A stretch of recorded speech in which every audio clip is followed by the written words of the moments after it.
Salut, ça va bien, j'espère. Moi, je vais bien par la grâce de Dieu. Je continue mes méditations dans les évangiles. Alors, dans Matthieu 5, toujours dans le sermon sur la montagne, je voudrais soulever une réflexion sur Dieu et le divorce. Parce que c'est une notion que Jésus aborde dans son enseignement du sermon sur la montagne. Je voudrais en fait qu'on comprenne bien les implications que la compréhension du divorce ont sur le plan spirituel. Alors, Jésus dit dans Matthieu 5, verset 31, après verset 31, il a été dit que celui qui répudie sa femme lui donne une lettre de divorce. Mais moi, je vous dis que celui qui répudie sa femme, sauf pour cause d'infidélité, l'expose à devenir adultère et que celui qui épouse une femme répudiée commet l'adultère. Et donc, cette fameuse question de est-il permis de divorcer ou pas se pose ici. Et là, Jésus, ce qui est intéressant, c'est que Jésus, en fait, dit que c'est permis dans un cas de figure. C'est pas permis, sauf pour une exception. Parce qu'il dit, je vous dis que celui qui repudie sa femme, sauf pour cause d'infidélité, l'expose à devenir adultère. Donc, ça veut dire que, en général, si tu repudies ta femme, en fait, c'est interdit parce que elle n'est pas censée divorcer. Donc, le fait qu'elle parte voir un autre homme se marier avec un autre homme, en fait, c'est de l'adultère parce que vous êtes marié pour Dieu, vous êtes marié, quoi. Même si je dois répéter, vous êtes marié, donc le fait qu'elle aille avec un autre homme, c'est de l'adultère. Mais il dit sauf pour cause d'adultère, d'infidélité. Ça veut dire que, mais si par contre c'est à cause de l'infidélité que tu la répudies, là tu ne l'exposes pas à devenir adultère. Et donc, ce qu'on comprend de là, ça veut dire il y a une exception. Je ne dois pas divorcer, sauf si c'est à cause de l'adultère. Mais la réponse que Jésus donne dans Marc, en fait, à cette même question, nous permet de comprendre un peu plus le cœur de Dieu sur cette question d'adultère. Alors, Marc 10, 4 à 9.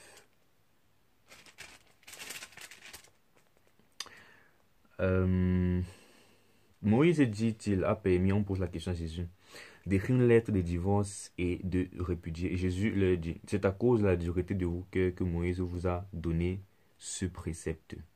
Et déjà, Jésus n'a rien changé dans Matthieu 5 quand il répond à cette question. Jésus n'a pas... C'est ce que la loi disait. La loi disait que s'il y a infidélité, alors on écrit la lettre de répudiation. Voilà ce que la loi disait. Jésus n'a rien ajouté. Donc, Moïse dit-il, Jésus leur dit, c'est à cause de la dureté de votre cœur que Moïse vous a donné ce précepte.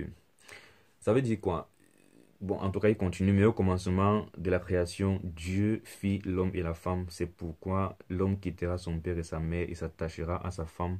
Et les deux deviendront une seule chair. Ainsi, ils ne sont plus deux, mais ils sont une seule chair. Que l'homme donc ne sait pas parce que Dieu a joint. Et c'est donc pour ça que, en fait, tu peux légalement dire que tu divorces. Tu écris une lettre et tout, mais vous êtes déjà une seule chair pour Dieu. Donc le fait qu'elle parte, ou bien qu'il parte vers une autre femme ou elle vers un autre homme, fait que c'est simplement l'adultère. Il n'y a pas de divorce autorisé. Donc voilà la volonté parfaite de Dieu. Mais sauf que, comme c'est difficile, lorsque tu es trompé par on parle d'infidélité, si ton mari te trompe ou ta femme te trompe, c'est très difficile en fait de supporter, de pardonner. Parce qu'on n'a pas le cœur de Dieu, quoi. On n'a pas le pardon parfait, on n'a pas l'amour parfait comme Dieu. Donc ça peut être très difficile. Du coup, Dieu, sachant que les hommes ont un cœur dur, il a autorisé cette clause en fait pour que tu ne sois pas obligé en fait malgré toi de vivre avec une femme ou avec un homme qui t'a blessé, que du coup tu n'aimes plus, n'est-ce pas? Ça c'est pour expliquer en fait ce que Jésus dit. Moïse a fait ça en fait à cause de la vérité de leur cœur. Dans la loi autorise ça parce que voilà, c'était comme une sorte d'imperfection, mais la volonté parfaite de Dieu, pas de divorce. On va encore aller plus loin et comprendre toujours les implications spirituelles de cela. On va rentrer dans Jérémie. Bon, alors commençons par, oui, Jérémie 54, 5 à 10. Non, c'est pas Jérémie, c'est Ésaïe 54, 5 à 10. Dieu dit, car ton créateur est ton époux. Donc ici, c'est l'époque où Israël pêche, est sous le jugement de Dieu. Ésaïe prophétise contre eux, etc., etc. Et donc, on a Dieu qui va parler ici à Israël. Car ton Créateur est ton époux. Donc, l'Éternel des armées est son nom. Donc, l'Éternel Dieu est le mari d'Israël. On a donc l'image du mariage qui revient, qui va nous faire comprendre des choses très intéressantes. Il se nomme Dieu de toute la terre, car l'Éternel te rappelle comme une femme délaissée et au cœur attristé, comme une épouse de la jeunesse qui a été répudiée, dit ton Dieu. On a dans le contexte du mariage et du divorce qui apparaît. Quelques instants, je t'avais abandonné, mais avec une grande affection, je t'accueillerai. Dans un instant de colère, je t'avais un moment dérobé ma face, mais avec un amour éternel, j'aurai compassion de toi, dit ton Rédempteur, l'Éternel. Il en sera pour moi comme des eaux de Noé. J'avais juré que les eaux de Noé ne se répandraient plus sur la terre. Je jure de même de ne plus mériter contre toi et de ne plus te menacer. On s'arrête d'abord ici pour bien comprendre ce qui s'est passé. L'Éternel avait répudié Israël. Dieu avait divorcé avec Israël. C'est un thème qui revient souvent beaucoup. Israël qui va vers d'autres dieux, c'est comme une femme prostituée qui est partie commettre l'adultère, n'est-ce pas? Et donc Dieu, qu'est-ce qu'il a fait là? Il a divorcé avec elle. Dans Jérémie 3, verset 8, par exemple, il dit, quoique l'Éternel dit, quoique j'ai répudié l'infidèle Israël à cause de tous ses adultères, et que je lui ai donné sa lettre de divorce, j'ai vu que la perfide Judas, sa sœur, n'a point eu de crainte et elle allait se prostituer pareillement par sa criante impudicité. Israël a souillé le pays, elle a commis un adultère avec la pierre et le bois. Malgré tout ça, la perfide de Judas, sa sœur, n'est pas revenue en moi de tout son cœur. Bref, on comprend le deal, quoi. Israël, en fait, est parti vers d'autres dieux. Impudicité, adultère, prostitution, Dieu, divorce. Comme la loi le dit, pour cause d'infidélité, on divorce, n'est-ce pas? Et Judas, après, n'a pas fait mieux, quoi. En fait, Judas même fait pire que Israël, finalement. Donc, on a donc Dieu qui a rompu l'alliance de mariage qu'il y avait entre lui et Israël. Donc, c'est pour la question, mais comment c'est possible? Si dans sa volonté parfaite, l'Éternel ne veut pas qu'on divorce, comment lui-même il divorce? En fait, c'est là qu'on va comprendre la beauté de toute la chose. Dans Ésaïe, maintenant, il faut qu'on comprenne. Ce sont des choses symboliques, n'est-ce pas? Ce sont des allégories.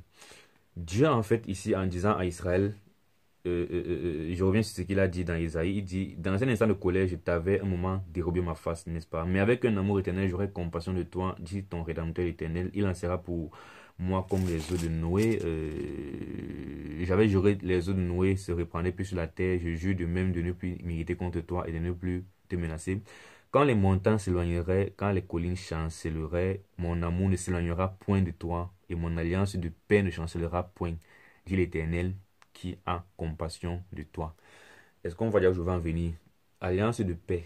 On parle de ça d'une alliance nouvelle en Jésus-Christ. On parle du Nouveau Testament. Et ce sont des images qu'il y avait depuis apparemment avant le déluge. Dieu détruit la terre d'une certaine façon. Mais ensuite il promet, après Noé, je ne vais plus détruire la terre comme ça. Qu'est-ce qui change? Dieu se rend compte avant le déluge, ou bien après le déluge, que quoi? L'homme en fait s'en sert de le détruire. Son cœur est mauvais, il faut changer son cœur. N'est-ce pas?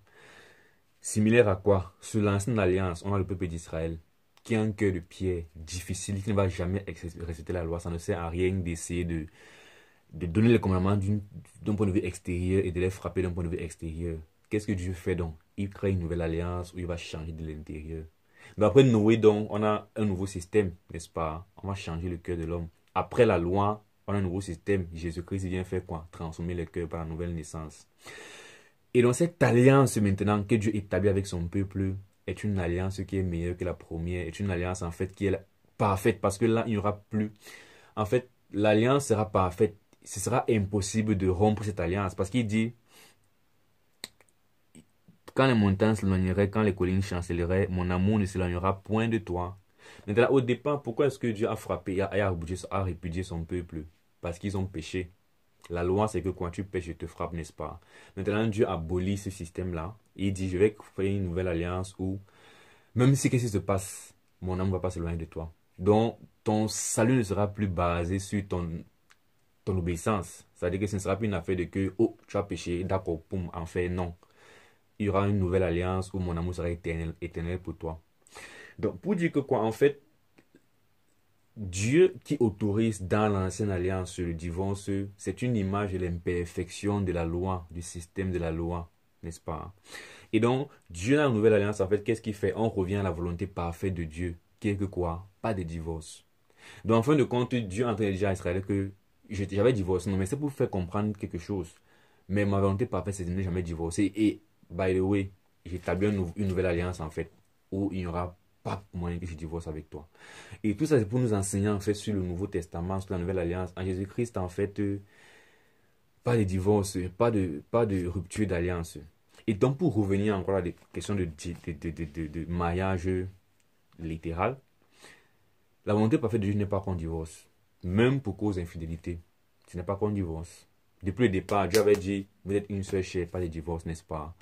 Même aujourd'hui, même si Jésus a dit, sauf pour cause d'infidélité, là, c'est en fait dans un principe de, on suppose que tu as un cœur dur, comme sous l'alliance avec Moïse, n'est-ce pas?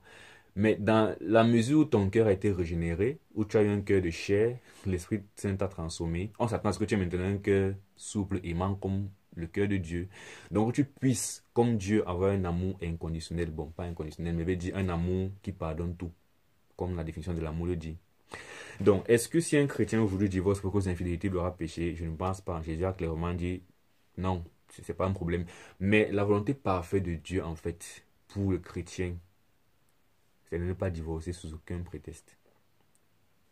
Donc voilà comment tu peux comprendre en fait le sens spirituel de cette notion de divorce et de remariage, et que ça peut impacter même la pratique littérale des choses. C'est-à-dire le fait de comprendre que spirituellement parlant, le mariage en fait renvoie à la notion de salut. Le mariage renvoie à la relation entre Dieu et l'Église, entre Dieu et Jésus, et puis entre Dieu et entre Jésus et l'Église aussi. Donc si donc Jésus aime l'Église et Jésus a une alliance avec l'Église qui est éternelle, il n'y aura jamais de rupture, et que cette alliance en fait est une image du mariage, pourquoi est-ce que vous pensez que Dieu serait... Ça ne sera pas grave en fait à Dieu si un homme divorce avec sa femme, même physiquement, parce que le mariage c'est une représentation de cette réalité spirituelle qu'est le salut, qu'est la relation entre Dieu et Jésus, ou qu'est la relation entre Jésus et l'Église. J'espère qu'on se comprend. Voilà, donc j'ai trouvé ça très intéressant et je voulais partager ça avec toi. Que Dieu bénisse à nous l'écoute et la mise en pratique de sa parole. On se retrouve dans une prochaine vidéo. Que Dieu te bénisse. Ciao.